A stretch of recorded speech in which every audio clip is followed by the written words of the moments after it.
Vaishno Devi ropeway project पर बवाल, पिट्ठू पोनी सेवा पर संकट, शुरू हुआ खच्चर स्ट्राइक। बढ़ती आधुनिकता बनाम परंपरा, कौन जीतेगा ये जंग। जहां आस्था की डगर पर हर साल लाखों श्रद्धालु चढ़ते हैं वैष्णो देवी की चढ़ाई, वहीं अब तक एक नई योजना ने पारंपरिक सेवाओं को हिलाकर रख दिया है।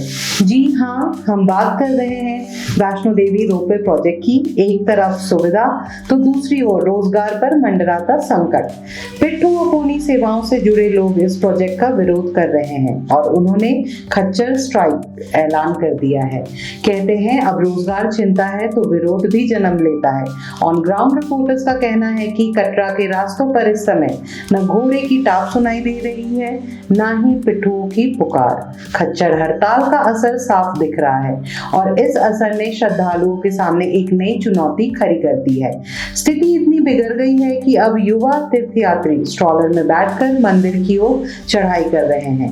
कहावत है, जरूरत हो तो रास्ता खुद बन जाता है, लेकिन ये रास्ता कितना आसान है। खच्चर स्ट्राइक से यात्री परेशान, अब स्ट्रॉलर बना सहारा। खच्चर मालिकों का कहना है कि रोपवे प्रोजेक्ट से उनकी पीढ़ियों पुरानी रोजी रोटी छिन जाएगी। सरकार विकास की बात कर रही है, लेकिन स्थानीयों को इससे बाहर महसूस हो रहा है।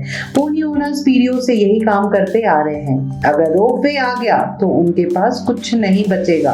बच्चों का पेट कौन भरेगा। युवा श्रद्धालु और बुजुर्गों के लिए रोपवे एक राहत का जरिया जरूर बन सकता है, लेकिन इसका सीधा असर उन हजारों परिवारों पर पड़ रहा है जो पहाड़ी ढलानों पर घोड़े खच्चर सेवा से जुड़े हैं। कहावत है, नया दौर पुराने तरीके भूल जाता है, पर क्या हर बदलाव तरक्की होता है।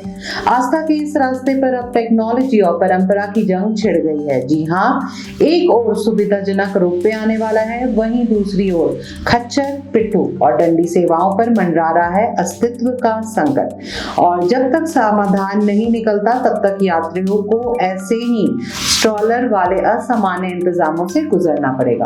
कहते हैं वक्त के साथ चलना जरूरी है, मगर जो पीछे छूट जाए उनका क्या। तो ये थी हमारी खास रिपोर्ट। आस्था के इस चढ़ाई पर अब तक एक नई लड़ाई शुरू हो चुकी है। रोपवे आएगा या नहीं ये भविष्य तय करेगा, लेकिन आज जो सवाल खड़े हैं वो आज की सच्चाई है। हमारी कोशिश है कि हर आवाज, हर मुद्दा, हर बदलाव की हकीकत आप तक पहुंचाए, साफ, सटीक और संजीदगी से। इस वादे के साथ हमें दीजिए इजाजत। तेज इंडिया प्रेस के साथ मैं अभिलाषा। धन्यवाद।